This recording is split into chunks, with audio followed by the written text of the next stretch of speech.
Ajra. And let's do the 4 limitless contemplations that we did. May all beings have happiness and create the causes of happiness. May they all be free from suffering and creating the causes of suffering. May they find that noble happiness which can never be tainted by suffering. May they attain universal impartial compassion, free of worldly bias towards friends and enemies. Sem jentam je dewa tang de we ju tang den pa ju jik dungal tang dungal chichu tang trawa ju jik dungal mepe dewa tampa tang mindrawa ju jik ne ring chak tang ni tang trawe tang num chempola ne pa ju jik. So tonight, everybody, we're going to go on to a new subject called forgetfulness, a double-sided coin for life in samsara. So I'm going to start by a very ancient Chinese tale, and we're going to take that tale and really dissect it a little bit. So this is what it was. In ancient Chinese literature, the eternal venerable mother sent down to earth 96 myriads of her children who were original Buddhas and immortals. Once on earth, they forgot their true home in paradise and became attached to fame and profit and sensual pleasures. Following their desires, they became trapped in samsara, the sea of suffering. The great law then required them to repeatedly die and be reborn and recognize the impermanent nature of their goals. The venerable mother grieved for her children. She sent messages to remind the children of their lost nature and their way back home. The messengers were Buddhas. You could change the word Buddhas to awakened ones. They prophesied that at the end, the mother's children will experience wholeness and she will be united with them in paradise. Meanwhile, they have to endure great suffering because they have forgotten who they really are, and ignorance pervades samsara. And then we go straight on from that story to the hymn of the pearl story, hymn Hymn. The hymn of the pearl story is the story of a king and queen who lived in a faraway, beautiful land. One day they noticed that the divine pearl of their land had disappeared. The pearl's always the wish-fulfilling jewel of the nation from which everything comes. They told their son, the prince, that he had to go and find the pearl and that he would have to get past the loud-breathing serpent in order to re-obtain the pearl. They told him that he would inherit the whole kingdom if he succeeded in his mission. But guess what? Once on his journey, he forgets his mission and sinks into a deep sleep for a long, very long time. The king and queen become very concerned that he's not returned, and they write him a letter, and they send this letter in the form of an eagle, in which they ask him to remember his true origin and purpose. The eagle alights beside the prince and turns into speech. Very important. At its voice, the voice of the eagle, the prince arises from his deep sleep and remembers he is the king's son, and he longs for his true nature and home. After a long suffering journey, he lulls the serpent to sleep by chanting the divine names of the divine parents, of his divine parents. He rescues the pearl, returns to his parents, and receives the inheritance of the whole kingdom. He has become the awakened one. Now, these two stories are very important and very, very, very fascinating. if we look at ourselves, it really is quite fascinating. We think of the story in a most amazing way. But for me, it's so sad that it is the ancient history of China, which the land of awakenment. And I want to say to China, what has happened to you? How did you lose that? I mean, all the beautiful masters used to teach the emperors, and the Buddhist philosophy was all over China. And what happened? Anyway, that story that I've just told you is the ancient Chinese story. And perhaps it's time for the Chinese to fetch the wish-fulfilling jewel and give it back to their people so that they can become a beautiful spiritual nation. Because all the philosophy, all the spiritual philosophy comes from the ancient Chinese. I mean, so much of it. Anyway, that's beside the point. Many symbols of this story of forgetfulness, let's examine them very, very closely. Firstly, the eternal, venerable mother of the story is the feminine essence, okay? The feminine essence is emptiness from which all expression is made. The story speaks of our original state, which we still have. We still have that original state, just covered by everything over in the dualistic world where we have remained trapped. And one of the things that we've got to do now is constant birth and death, birth and death, birth and death. They never had to, in that ancient land, go through birth and death. Birth, illness, and death is what we've inherited in this dualistic world, okay?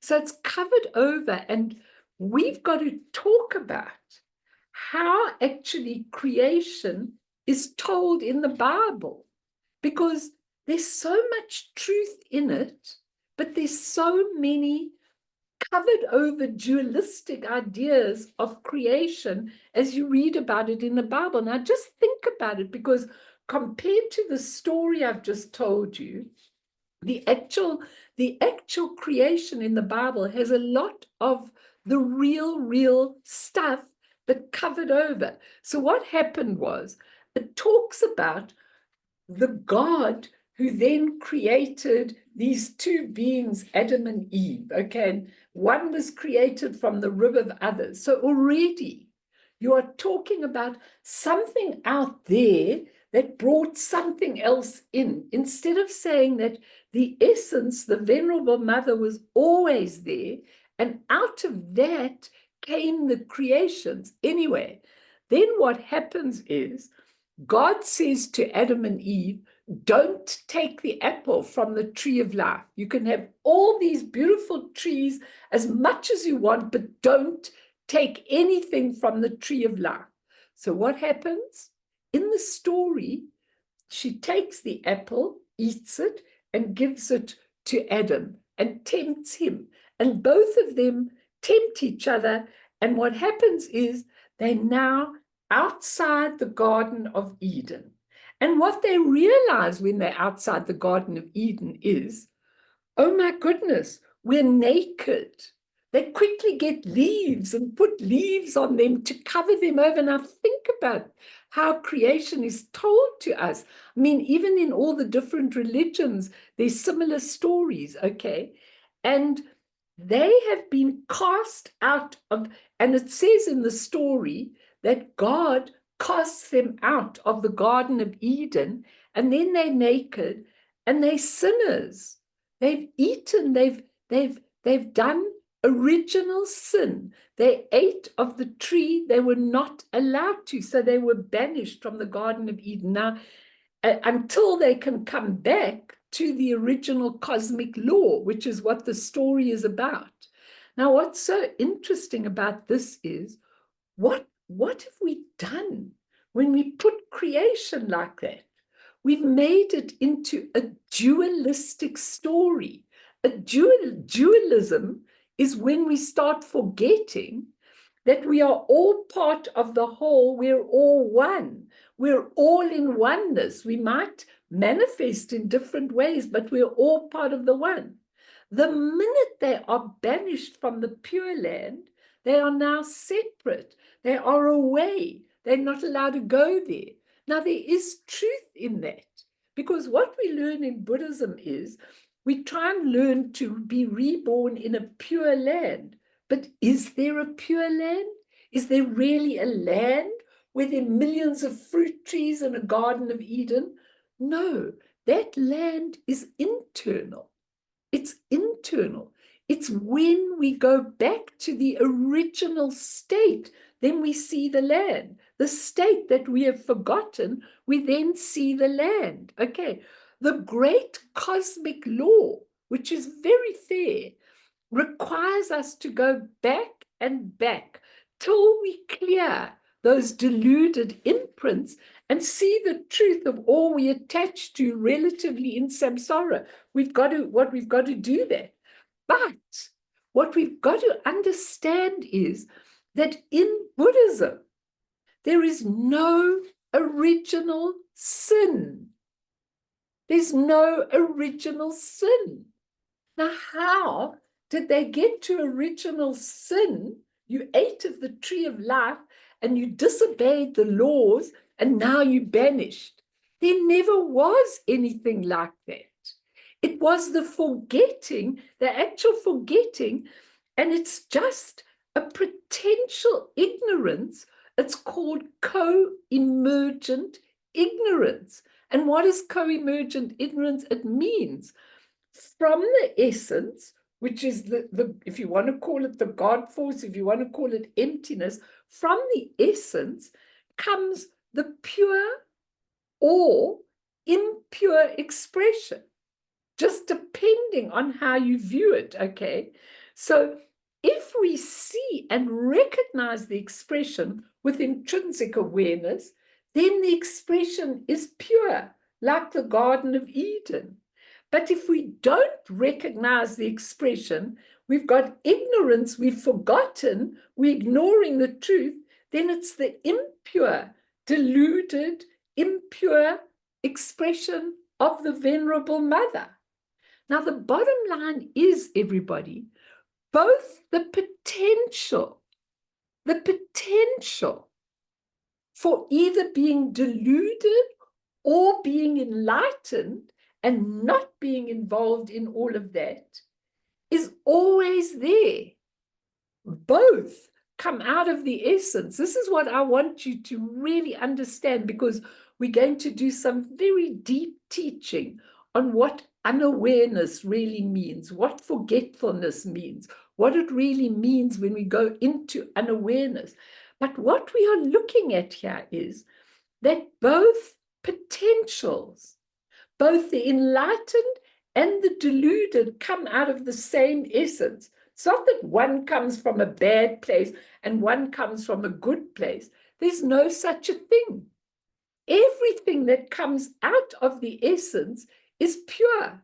But if you can't see it, if you forget, if you can't recognize it, re-know it, then it is impure and deluded. And what happens is that the messengers come to try and teach us this truth. And the termas that Guru Rinpoche has left, what Guru Rinpoche is able to do with his awakened mind when he emanated in the 8th century, was see exactly what we need to get back and remember who we were. He sends it. I'm coming now. I'm coming to talk about freedom of choice. But when we look at it, that's what Guru Rinpoche has left us. But meanwhile, there's so much suffering because of forgetting. We have forgotten. We've been so long in samsara, we have forgotten. Now, free choice is a very interesting question that you've asked, Esti, because is there free choice? Is there free will or not? Well, in essence, we have free will and we have free choice. But then later, maybe in the beginning, maybe if you look at the Adam and Eve story, they have a choice in the beginning, you know, not to be banished. But that free choice then gets hooked into the imprints that are left. So when the imprints are strong, we are catapulted into things without really choosing them. We chose in the beginning, and that's what we chose to do. But then those imprints start carrying you along. And the only way to understand them is when you stop seeing them as tangible, when we stop our minds from going in and analyzing and diagnosing and judging and working out, when we stop doing that and we just stop for a moment, we might get a glimpse of who we really are. But we never stop. We're on this wheel and we just never stop. And eventually we forget. So because of forgetting, there are consequences which are all self-created. The venerable mother, which I've spoken about in the story, and the enlightened ones know that we have created this because we have forgotten, not because we're horrible people. We've just forgotten. And in ignorance, we believe we need ego power, wealth, sensual pleasures. We need all of those things. How can these messengers awaken us? How can they take us out of the deep sleep of ignorance? The messengers have to leave teachings and methods to remember. Because without the teachings and without the methods, we're just going to go on in a deluded. No one's going to wake us up. We have to. And we're going to discuss some of these, because when I started this talk, I don't know, it just came out of the air. And then I started the talk, and then as I went deeper and deeper and deeper, it became more and more and more. So I've got a lot to teach you and a lot to share with you and a lot to help you to get back from that. But while the awakened ones struggled to get these into the world, the forces of darkness, and let's ask the question, are there really forces of darkness? Or are the forces of darkness only our deluded minds? Think about that. But the forces of darkness tug in the opposite direction. You know, they have charisma. And sentient beings are so lost and have forgotten so much that they fall under their spells and believe their promises. And so it's unbelievable when I'm watching your America, Phyllis and Esty. When I was looking at that conference last night, you know, and I'd been doing all of this and everything, I thought, well, maybe from the shooting, maybe there is going to be a transformation. But already today I saw it's like gone, you know, the feeling of coming back to the Garden of Eden just ain't there. Okay, there's so much division and so much everything, and it makes me very, very sad. Now, I'll give you a chance to ask all that, but I just want to go to the other story, the hymn of the pearl. Sorry, I think, VM, you missed that story where the pearl is stolen and the prince has to go back and find it, and the eagle comes and he turns into speech and he tells him he's sleeping, the prince, and he wakes him up out of his sleep, and then he has to go through a long thing to get the pearl back and come back and bring it back and inherit the whole kingdom. He's now the awakened one. Now, the divine pearl, let's talk about it. Because when I used to do white Tara, white Tara is called the wish-fulfilling jewel. And I never realized it till I was teaching you a little while, I think it was a week or two ago, that the wish-fulfilling jewel it's not a wish-fulfilling jewel, a pearl. It's a pearl that is actually able to give and give and give everything that people need, except when it's against the cosmic law. Then you don't give from the wish-fulfilling wheel or the wish-fulfilling jewel. But white Tara is symbolic of that wish-fulfilling wheel or wish-fulfilling jewel, which is the pearl. And when you look at it, she's showing us we can have it. And what I've realized over the last year or so, even more recent, what I've realized is that if I am in tune with my awakened nature, if I am in tune with it, sometimes I'm in tune with it, sometimes I'm caught in the claws of samsara, like all of you. But I try every day to be in tune with that nature. When you are in tune with that nature, whatever people need comes through you to them. So you actually become a wish-fulfilling jewel.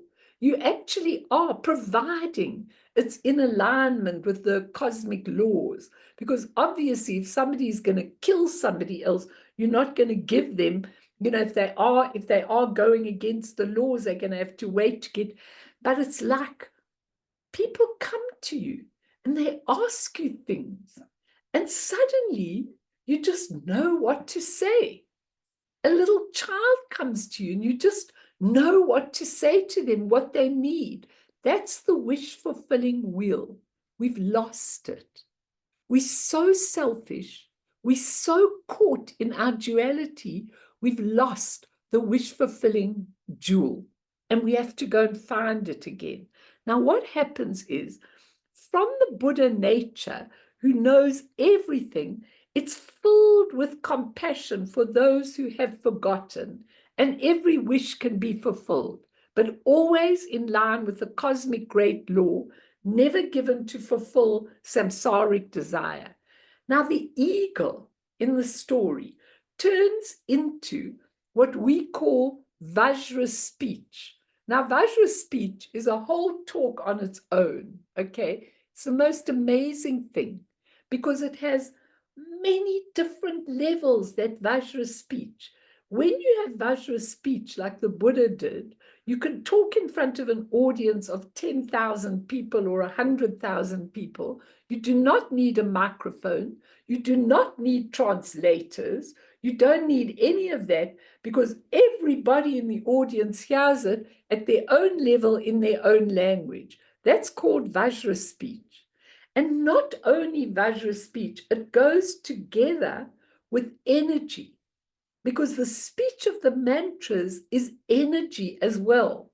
So when the eagle comes, this eagle, this form, this high form that flies in the sky, when it comes in the sound of Vajra speech or the sound of the mantra, the speech or the energy is the way, the path to reach our destination. So what happens when we want to go on that path is we have that inner longing. We have a longing for something. Now, sometimes it's awakened by an incident. Like in my life, I remember very, very clearly when my husband's mother suddenly died, and she certainly wasn't an old woman. She was about 60, 61, 62, that age. And I remember that she just died suddenly out of the blue. She was well and she just died. And the next morning, when I woke up, I was not on a spiritual path. I'd always been interested in asking questions, but I was not at all on a spiritual path. I saw her at the foot of my bed in a beautiful young body. I didn't understand anything about it. But as soon as I saw her, she stirred something in me. And after that, I was off, much to my husband's dismay. He's sitting over here. Okay. After that, I just couldn't stop. I needed to know.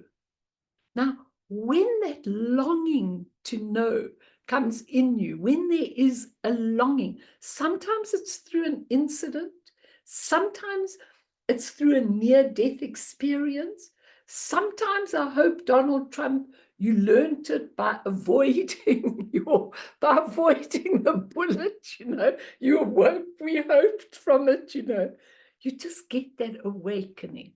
And once you get a touch of it, if you don't allow yourself to forget quickly and get buried in samsara, then it becomes like the speech, like the energy. It's the energy that takes you, because somewhere inside you, you feel, I've got to know. I've got to find out. I know that there's more than this in life.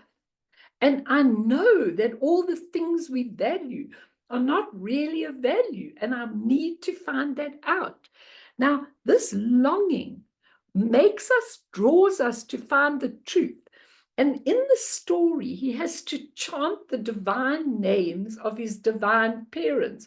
Now, what does that mean? In Buddhism, it is Samantabhadra and Samantabhadri. Okay, they represent the feminine and masculine aspect of the awakened nature. The one is the emptiness, the other is the skillful means and the wisdom. And those two have always got to go together. So when he's chanting the divine names of the divine parents, once we remember this, then we stop attaching to our temporary earthly identities. We reach identitylessness, which means we can be everything that we need to be for all sentient beings. We wake up from forgetting as the awakened one. And in the White Tara,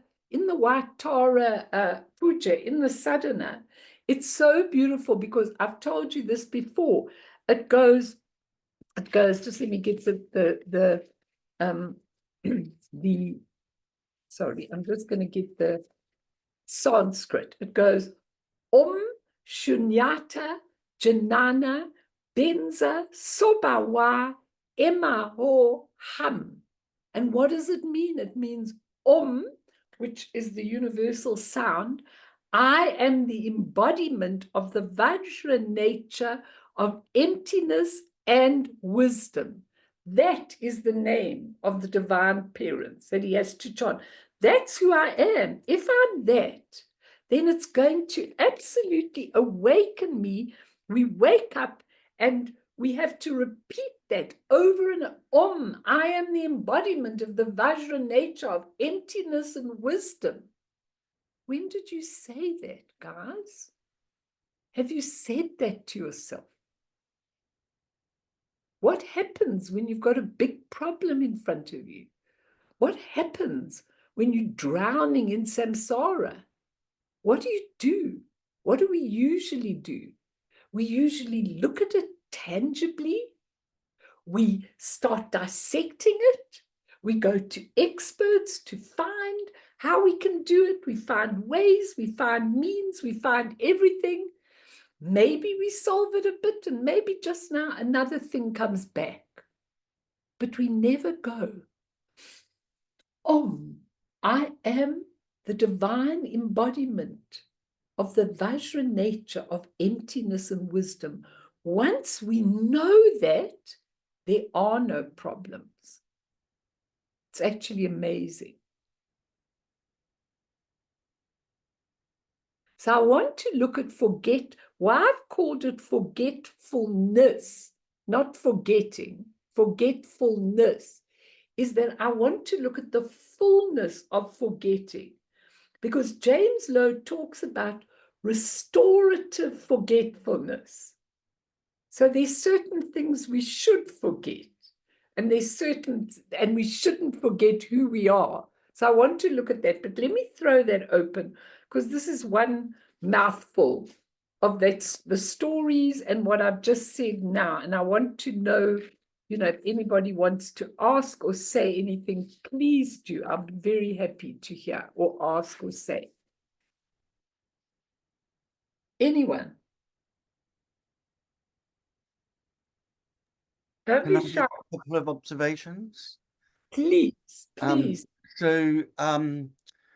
This is really hair splitting, and I really hope y- yeah, so it's hair splitting. I know it is, but uh, I in India they use the word Advaita for dualism, and Dvaita is dualism, and Advaita is non-dual. And the ad is the same kind of ad as you would have in as amoral or something like that. You know, it's kind of has that Yes. negation in front of the word. So oneness isn't technically the same as non-dual. Oneness is oneness, and non-dual is something like nothingness. Do you It's, see? So when we say oneness, it's collective still. It's okay. like difficult to get your head around, but there is technically a difference, which speaks much better into the fullness of your lecture, because your lecture is, in a sense, going back beyond and beyond and beyond and beyond to absolute source. And even the word source kind of refers to some beginning, but we're talking about infinite beginnings. Does that make sense? Beginningless, or Beginningless. beginningness, Yes. Yeah. beginninglessness, yeah, Yeah. which Buddhism talks Yeah. about. Which is That's so different to oneness. So no, it's very, technically, I mean, like I said, it really is hair splitting, no, but but it's very interesting because nothing, you see, in Buddhism, when you put the word ness on the end of the word, okay, it actually means in Buddhism it's ni. So when you look at the true nature, the human mind is sem, and the true nature is sem ni. It's the ness has gone on it. The ness is full of possibility, which is so interesting because, you know, when it's full of possibility, it means it can go any way. So like oneness, you know, oneness, nothing we say in Buddhism, no thing. But nothingness means there's potential out quality of of it, no thing, which is quite different, you know. So quality of yeah, so everything is potential, but I like that idea, what you're saying of oneness, you know, goes back and back and back. But where's the source? In Buddhism, there's no source. That's why when you hear the creation story, where did it start? I mean, you know, it never it. started. So, so archaeologically, they've discovered increasingly that there are cultures where there are these great god kind of theories of beings that had superpowers and were able to fly and had chakras and did all of the things that Yeah. we know. So some of this stuff is probably passed down as some um, uh, fable of remembrance, really, of some But historical. it's not, because if you look at the ages of enlightenment, you know how many times we've been through ages of excuse me, ages of enlightenment. I mean, we've been through many ages. Now we're in an age of degeneration. Oh But yeah. the ages of enlightenment, there's no limitation. And we're not at all thick and solid like we are now. So I think those were different ages. It wasn't Oh, that there was a oh, beginning of that age and an end of that age. It's just that we seem to get more thick, more forgetful, more not able to do, you know, not able to see, more and more and more. And then we get a clap and everything dissolves and then we start again, you know. But I mean, that Garden of Eden, I absolutely, I listened to that story because the story of the Pure Lands, the way it's described in Buddhism, is the same as the Garden of Eden, with plenty, with love, with caring, with maitri, with everything. But then when I'd learned that, and once my teacher said to me, Lama Yeshe, I said to him, you know what, Lama Yeshe Rinpoche, I'm going to get a big red boat. And I'm going to take all the people with me in the big red boat. And we're going to go to Devachen, the land of bliss. So he laughed and he said, and tell me, where is this land of Devachen? I mean, there isn't a land of Devachen. It's only your own mind able to see the view of everything in that way. There's no external land. Do you know what I mean? So it's such an interesting thing, because after that, I had to give up my idea of a red boat of taking everybody with me to Devachen. But I mean, many of these Buddhist religions, they're called Pure Land religions, and they're always chanting to go to the Pure Land, but you're not going. You're going inside you, and that's how it is, So it's very interesting what you're saying. Anyone else want to say anything? Mel, if I can come in? Please, Fee, where Yeah. are you?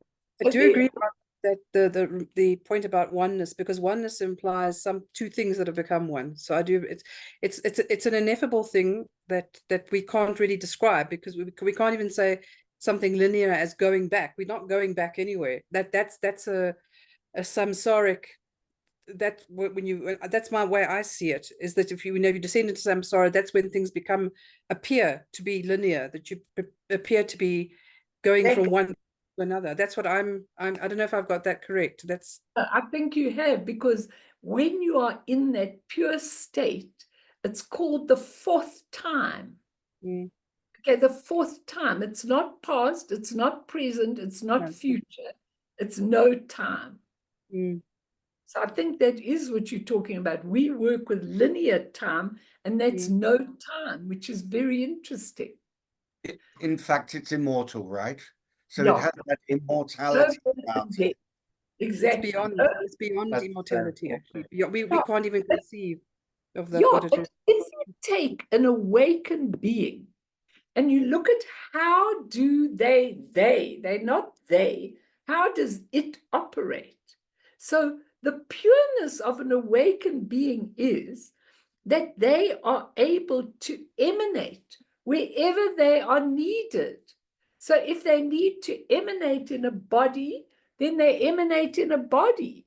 If they need to emanate in an animal form, an eagle, an insect, they do it in that form.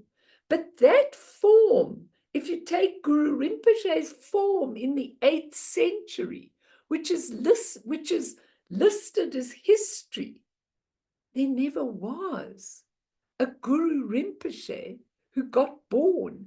He just suddenly appeared in a lotus. So what happened was, from the essence, he's able to appear wherever he is needed. And that's how you understand. And that's when the wish-fulfilling jewel starts really becoming alive, when you're able to go wherever you need it. I mean, Kerry, you would go to all the children in all different universes. You wouldn't have one school of children. You'd go to millions of children everywhere, and she'd take them all. She'd be the universal mother. So wherever children didn't have mothers, wouldn't it be beautiful to take all the children in? And I remember Akong Rinpoche, I call Akong Rinpoche the wish-fulfilling jewel. Because if you ever went to visit him at his house, when you got there, no matter what happened, you never asked him for anything, but he'd always go into this room, because people used to bring him millions of gifts and used to put them in this big room. So when you came, he would go in, he would get a gift, and he would give it to you. I've got so many gifts from him. It's unbelievable, because every time I went to Sammy Ling, he would give me a gift. And only years later did I actually know. I mean, once he gave me this, And I thought, what is this? He doesn't explain it. He once gave me this. This was a curved knife, okay? This was a curved knife. He gave it to me once as a gift. I never knew what a curved knife was. You never asked, you never, really went into what the gift was. And then I was reading in the Dakini book, and I read Vajrayogini has a curved knife. And what does she do with the curved knife? She cuts off the egos of people with her curved knife. When I read that, I nearly died. I thought, keep every gift that Akon Rinpoche gives you, because he always manifests gift. And then I've got news for you. His brother, Lamayeshi Rinpoche, also used to go into his room and get gifts. So one day I was there, and this thing that you see around my shoulders, first of all, he went into there, and then apparently somebody told me that he said, no, don't give Melanie a maroon one or anything.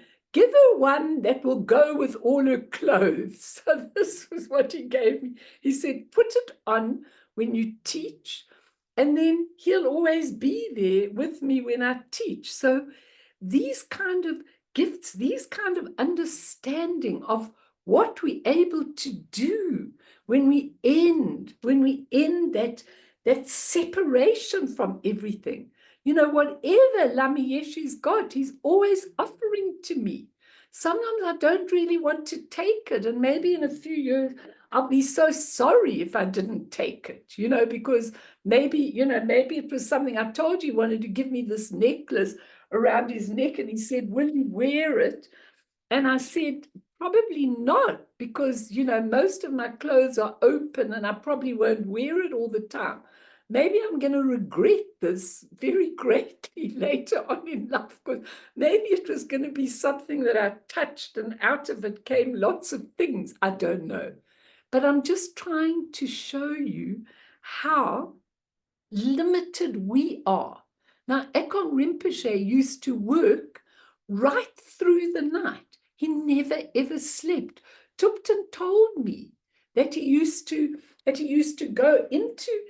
to help people all the time or everywhere. Once there was a blockage at Sammy Ling, and he went literally into the shit, excuse my language, and waded his way through it and unblocked whatever there was, while everybody was standing on the side looking, absolutely horrified.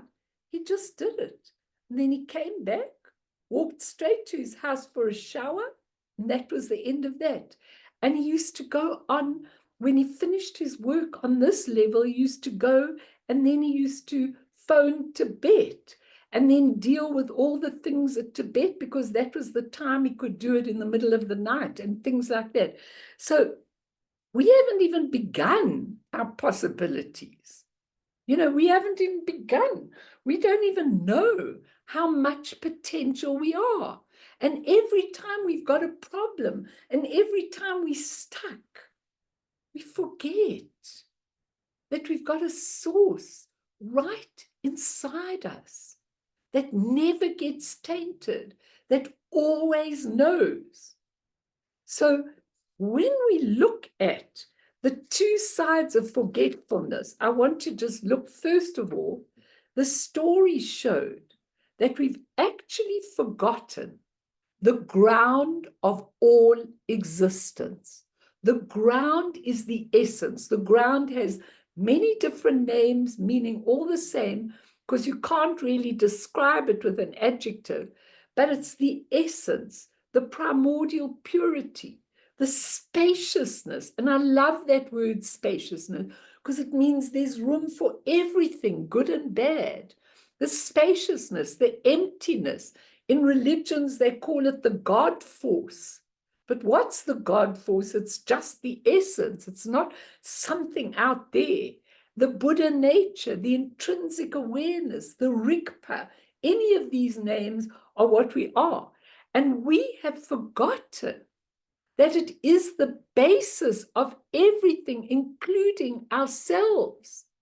And we focused on the deluded expression, not even its pure expression, forgetting who we are.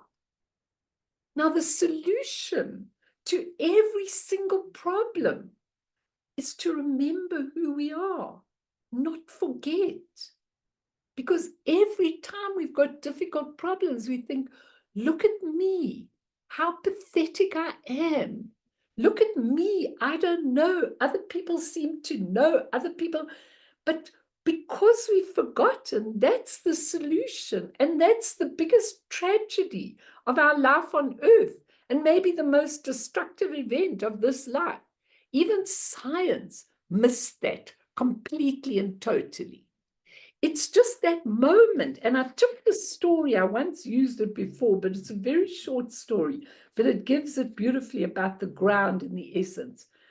In The Stranger, Albert Camus tells us about a man named Mayor Saul who is in prison. In his cell one day, it was written by Thich Nhat Hanh, Mayor Saul was able to touch life. Lying flat on his back in his cell, he looked up, and through the small window near the ceiling, he saw the blue sky for the first time in his life. So before he had walked free, he never saw the blue sky. Now he had a little window and he saw the blue sky. How could a grown man see the blue sky for the first time? In fact, many people live like that, he says, imprisoned in their anger, frustration, or belief that happiness and peace are only in the future. Maison had 3 days to live before his execution. In that moment of awareness, the sky was really there, and he was able to touch it.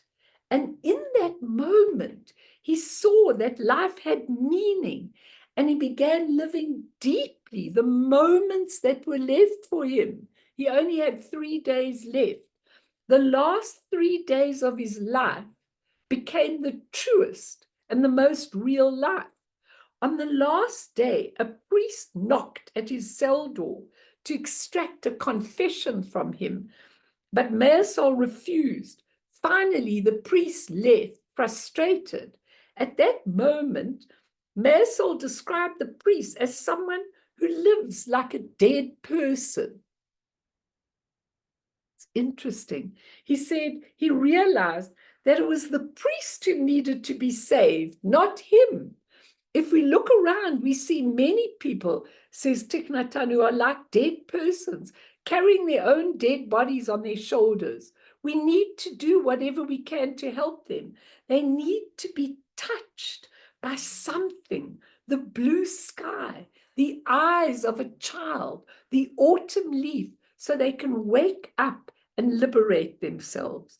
And it's really, really important that we are able to do that. And that's what we've forgotten. So sometimes when you've got the deepest, deepest problem in your life, if you just sit quietly and go to that source for 1 minute. Today, I was counseling somebody who is a Christian, and she's got 2 young children, 1 baby and 1 child. And she said to me today, you know, sometimes I get scared because I'm so involved. She doesn't live in South Africa. She doesn't have any help. She said, I'm so involved with the children that sometimes I just can't remember who I am. And so I told her the meditation that we're going to do in a few minutes of doing I said to her, do your meditation 1 minute, 5 times a day. Can you manage that? She said, oh, yes, for 1 minute I can manage. I said, that's enough. Better if you could do more, but even if you do 1 minute, I mean, I'm very happy when we do the prayers before to explain a lot to people if you come for the prayers. But those are your moments to put everything down, put all your things down, and remember for 1 minute, this is who I am. And when you understand who you really are, the solution is already there. I remember Kienzi saying, not Kienzi, Zongsa Kienzi saying, the solution and the problem are always there together. But we don't take the time. We try and find the solution out there, analyzing, judging, picking it up, and we don't know who we are. But the solution is always there. So the forgetting that I was talking about is forgetting the ground of existence, who you really are. But I'm not talking about this theoretically. I'm not talking about this as some great awakening. I'm talking about this as teeny moments in your day when you suddenly realize, oh my goodness, the solution is already there, right now. That's when you touch the blue sky. Here was a man who was going to die in 3 days' time, but he had no problem with it because he'd felt and seen that connection. So just very quickly, and then we'll do the meditation. The restorative forgetfulness, the restorative forgetting, the other side of the coin. What should we forget? We shouldn't forget who we are, but what should we forget? James Lowe speaks about this restorative forgetting. He says there are many things in our lives that were very formative in our education, okay? Like, number one, who we are as ego-driven beings that our parents taught us to be. Maybe we should forget that. Secondly, that what our education at school taught us. I've got to tell you that when I was in high school, not so much in primary school, but in high school, many, many times I came home and said to myself, what is this education for? I mean, what is it for? You know, I mean, nobody. I remember when I was teaching in a school and I was teaching emotional growth programs in the school. The children used to run into the class because it was relevant for them, because they loved that. You know, they used to wait for me and then they loved to come and learn all the things in emotional growth because it was relevant to their lives. I learned so many things at school that you had to learn off by a parrot. And what were they for? I mean, what were they for? There were a few things you learned that maybe helped you in the world a little bit negotiate, but such rubbish. I mean, why don't they teach children about the ground of all existence? Why don't they teach them how to focus, how to be in touch? No, we don't get that kind of education. You don't get an exam on that, okay? So maybe we need to forget a lot of the things that we were taught in education. Maybe we need to forget a lot of our roles in society, those identities. I mean, when I look back, what did I, and I'm going to come, probably won't even get there tonight, but I'm going to come to Alzheimer's and dementia and what happens when people forget their stuff in life. Okay, why do they forget? I've got a very interesting article that one of the lamas wrote on dementia and the forgetting of who you are, which is another thing. But maybe a lot of our roles we have to forget, a lot of our identities we have to forget. And then our histories and our genetics from our great-grandparents down. Kathy, If your mother had breast cancer and your grandmother had breast cancer, or your mother suffered from depression and your grandmother suffered, doesn't mean you are going to have it. It means it's a potential, but that's all. But Mel, if you think that you're Yes. going to get it Yes. because your mother had it, which is a mistake that I made, actually there is scientific proof that cancer is not genetic. Really? Is there Yes, scientific? it's not Because, genetic. no, But you because can talk yourself into getting it. exactly. And people who go because their mother had breast cancer and their grandmother had, and they go and have both breasts removed, so there's no chance of them getting it.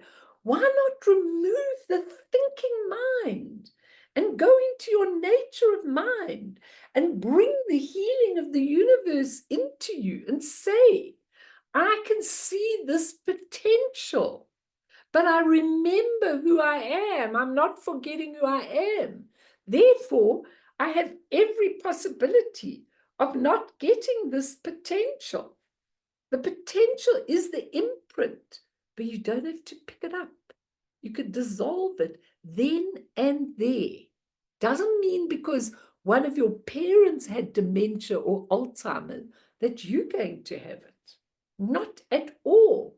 It depends what you do with your mind. And I'm going to give you that whole thing on Alzheimer's if we get a chance tonight, otherwise next week. Okay. Fifthly, the bad things we've done in our lives, causing guilt and making us continue to feel bad. Should we forget them?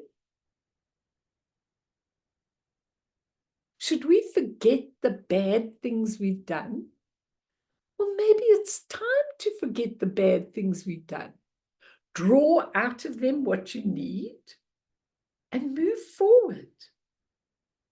Does it mean if your mother said, you're a bad girl, you do this wrong, you do that wrong, you do the other wrong, do you have to live that? Maybe you have to forget that. And maybe you also have to forget grudges, incidents, and many things that people did to you. I mean, some people remember the bad things that people did to them for their whole life, and they never forget it. And in dementia, it comes out if you held on to it, which is very interesting. Okay. And so we have to look. And then lastly, maybe we have to forget duality, Taruluk. Maybe we have to forget about duality and start saying, we start off in the day, we say, you're crying. And I'm crying too, because your pain is my pain, and your sadness is my sadness, and we are one. And I can't think, it didn't happen to me. I'm glad it didn't happen to my family. You know, I often thought, I wonder why so many people who've gone through tragedies and bereavement land up where I am. And sometimes it was so tragic that when they cried, I just sat down and sobbed with them, because there wasn't really anything that I wanted to say except to cry with them and say, I'm here, and let's try eventually and go to another place where you might see the bereavement differently. That's all. But the pain is your pain. So maybe we need to forget a lot of these things. And maybe that's called restorative forgetting. It's a very interesting thing. We have to loosen our ties to these things so we can get to this true nature. We have to forget a lot of these things in order to allow our real natures to emerge. It's helpful to forget these things to come to be enlightened. Now, for me, what is so beautiful is when you see children who are handicapped coming out with the most the most spectacular love that you've ever experienced. You know, I know that a lot of handicapped children, they don't have the intellect, but they have the universality, they have the nature. It's such an important thing to think about. And that's why the Buddha said, when the sweeper came to him and said, Master, I can't remember the instructions you gave them. And it was all about this and this. He said, and as soon as you gave them, I couldn't remember them. And the Buddha said, what do you do, my friend? And he said, I sweep the floor. And so he was obviously mentally limited in terms of his intellect. And he said, when you sweep the floor, I want you to know that you are sweeping the floor. And I want you to do the following mantra, putting energy into sweeping the floor and focus on that. And he did. He didn't attain full enlightenment, but he attained arhatship, which is when you get to the real next level of enlightenment with that limited stuff. It was just the pureness, the openness, without the intellect. The intellect can be a curse, trust me. It really, really can. The intellect and the analyzing and the judging, sometimes you need it a bit. But I just want to read you this and then let's do our meditation. In the age, and Tarlok, this is your golden age, okay? In the age when life on earth, this is a Chang Tzu story, again back to China, I'm going to tell Xi Jinping. In the age when life on earth was full, no one paid any special attention to worthy men, nor did they single out men of ability.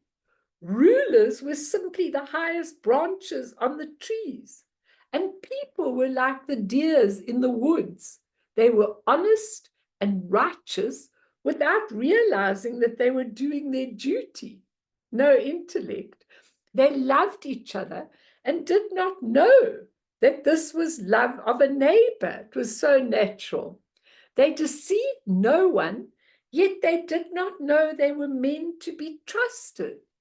They were reliable and did not know that this was good faith.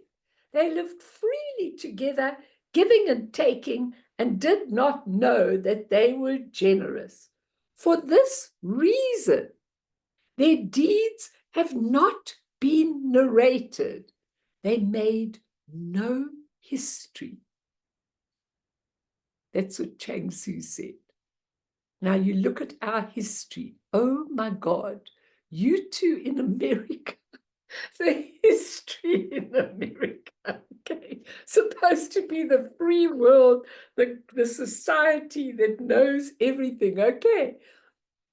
The history, whatever you turn on, only what's sensational, what's terrible, what's awful is recorded. You know, sometimes a few good deeds, but how come these men made no history? Was it too boring to be told? I wouldn't mind that kind of boredom. So anybody want to say anything, and let's go. And we've got to forget this ingrained conditioning, which is a constant habit, by training the mind to become aware of the ground, the awakened nature. A simile for forgetfulness is called unawareness. Unawareness. Now that unawareness is the forgetting. And truly, truly, truly, we've got to become aware. And I want to give you all the different ways in Buddhism to become aware. Then I want to do the Alzheimer's, even if we do it over a week or two. And then I want to do some other very interesting teaching on unawareness, to really help you to understand. Anyone want to ask any questions or comments? With pleasure. Okay, then let's do a nice meditation. And we do the first one of training the mind to become aware of the ground, the awakened nature. How do we change forgetfulness and unawareness? Okay, so there are two types of meditation: shamatha, which is calm abiding, and vipassana, which is looking deeply into the mind.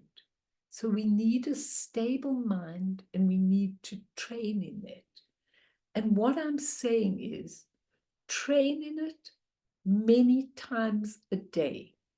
Whatever else you do, train in the mindfulness, in the awareness, many times a day. So start. You're sitting at your desk, let's say. You're tired. You're on the computer. You just look away from the computer for 1 minute, which is really important, because what this talku says is that the computer, sitting in front of the computer all day, is really difficult for the mind. So I want you to just take a break, 2-minute break from what you're doing. You're at work, it's the middle of the day, and you just sit on your chair. Your back is straight, your spinal column is straight, your eyes are open, you're breathing in, you're just touching the sky. If it's possible to look out of the window of your office and see the sky, and imagine the sky 10 times or 20 times bluer than it actually is, because blue is the color of Dharmata, the true nature. So as you breathe in, you touch that sky, the blueness, the spaciousness. What you notice when you look at the sky for 1 minute is that the spaciousness can accommodate all these problems you are facing, all these anxieties, all these analysis, all these people you are helping. Everything can be contained in the sky, and you breathe it all in, and when you breathe out, you just for that 1 to 2 minutes, let everything be. This job you're doing, this person who's got a major problem that you're helping, this computer which is busting, this particular thing that you're having such trouble with, this aggravation that you're having, you just let it go and you take your deep breath in. Now we are trying to develop Tupten's 3 conditions for developing awareness from unawareness. First condition, focusing the mind. So if the breath is a good way of focusing, that's good. If you've got a crystal on your desk or something, wherever you are, you may focus on that if it's easier for you. But I like the breath, breathing in the deep blue sky, breathing out and letting everything go. Feel it in your fingers, in your toes, in your neck, in your body, all the tension in your forehead. Just let it go in the out breath. And then you breathe in again, you take in the essence. So the first thing is your focus on the breath for your 1 or 2 minutes. And the second thing is you start to notice where your mind is going. So if your mind shoots out to, I don't know what I'm going to do with this.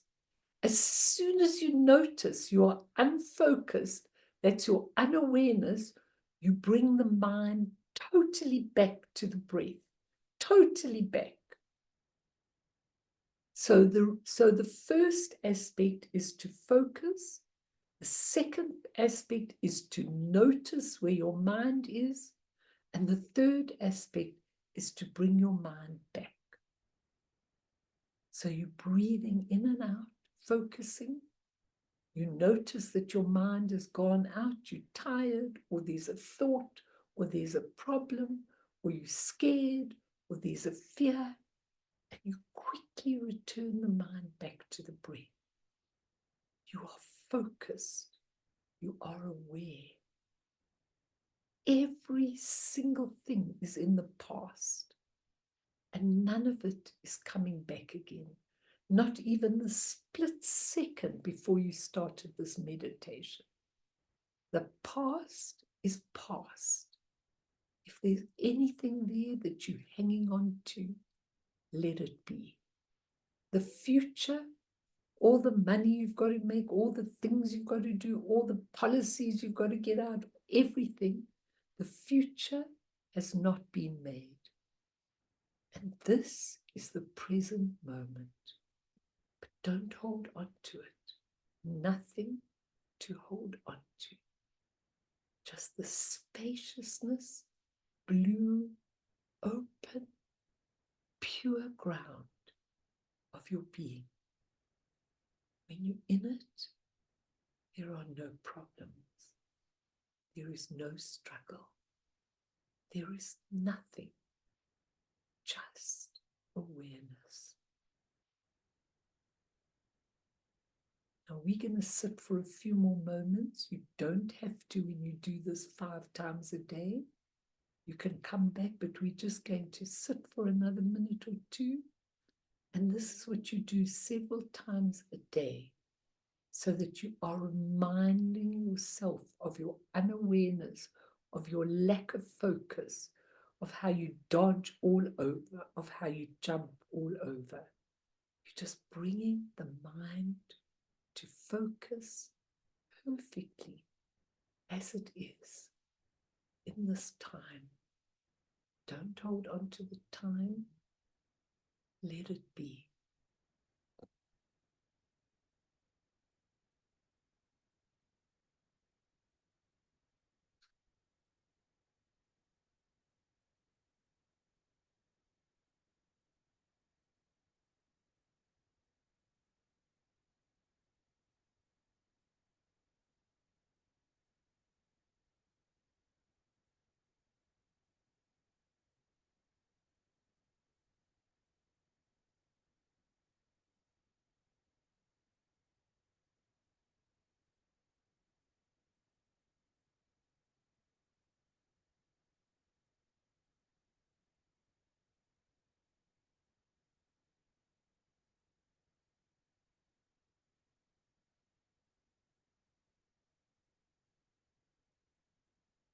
So our agreement is that you do this several times during the day, even in your busiest times. You just focus, become aware, and that's how you get back to where you were.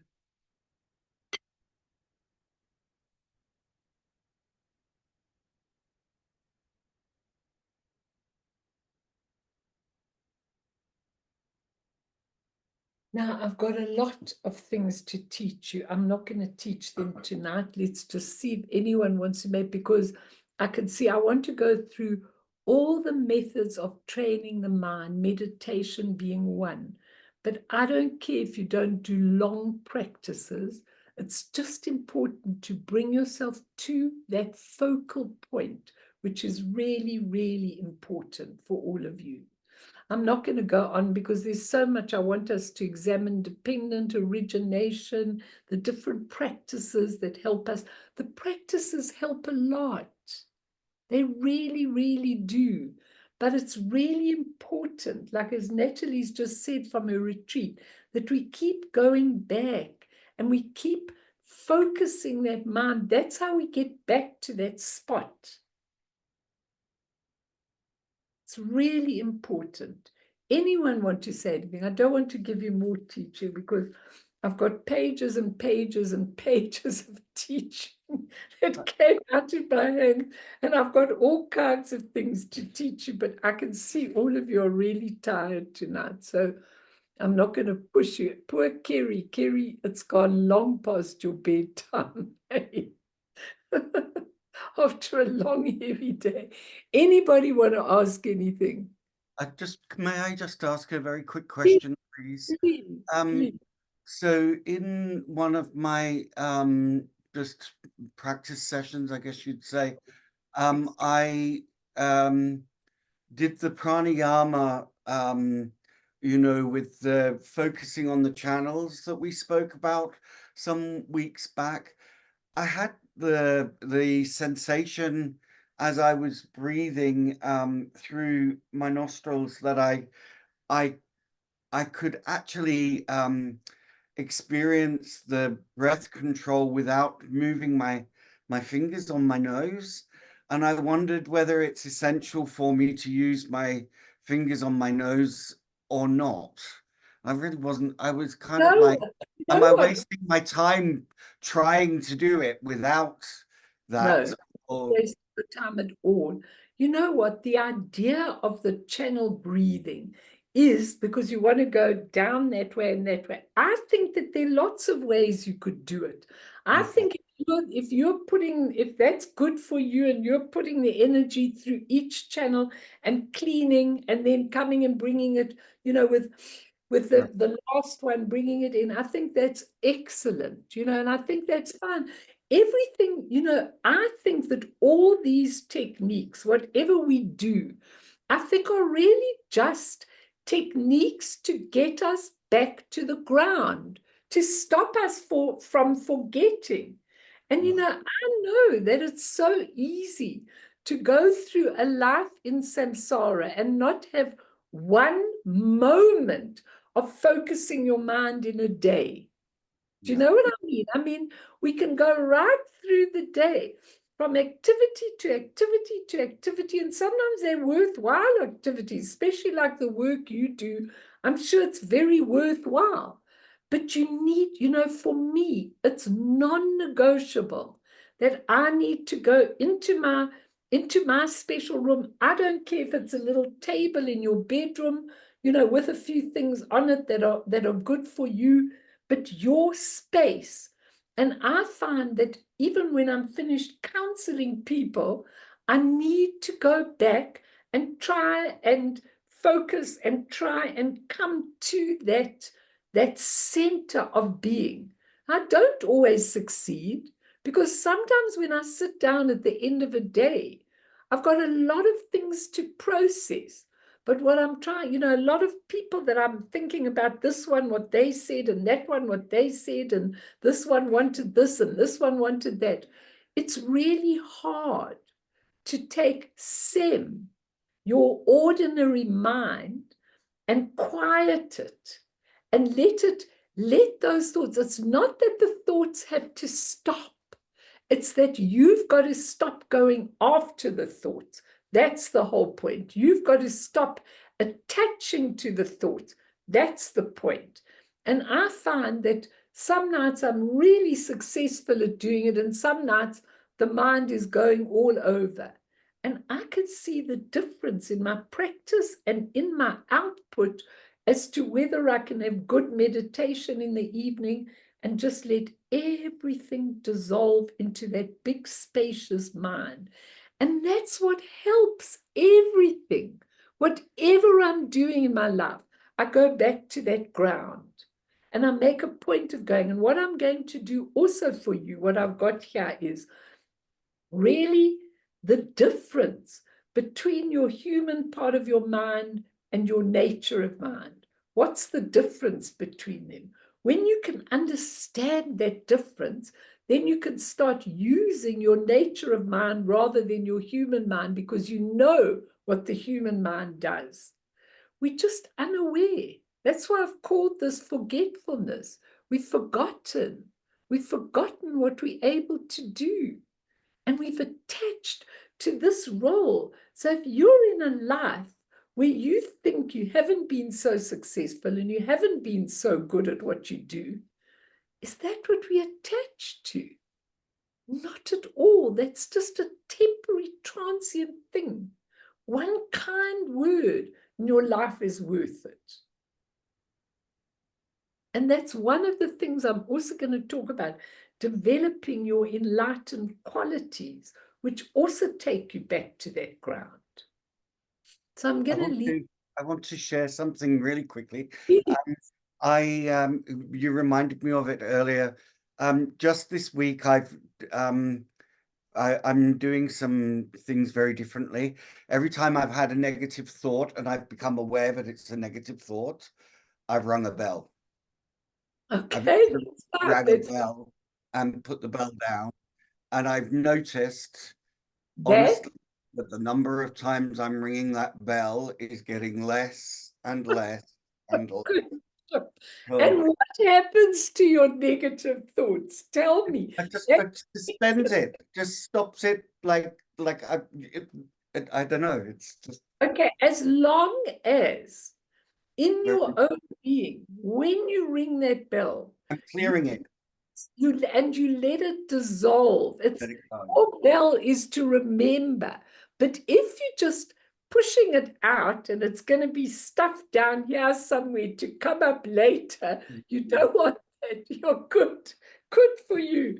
Because I want to tell you something, that Thich Nhat Hanh, when you lived at his place in France, you know, what was it called again? I can't think of it, but whatever his name of his place.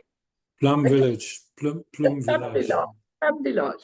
When you lived at Plum Village, many, many times during the day, they rang the bell.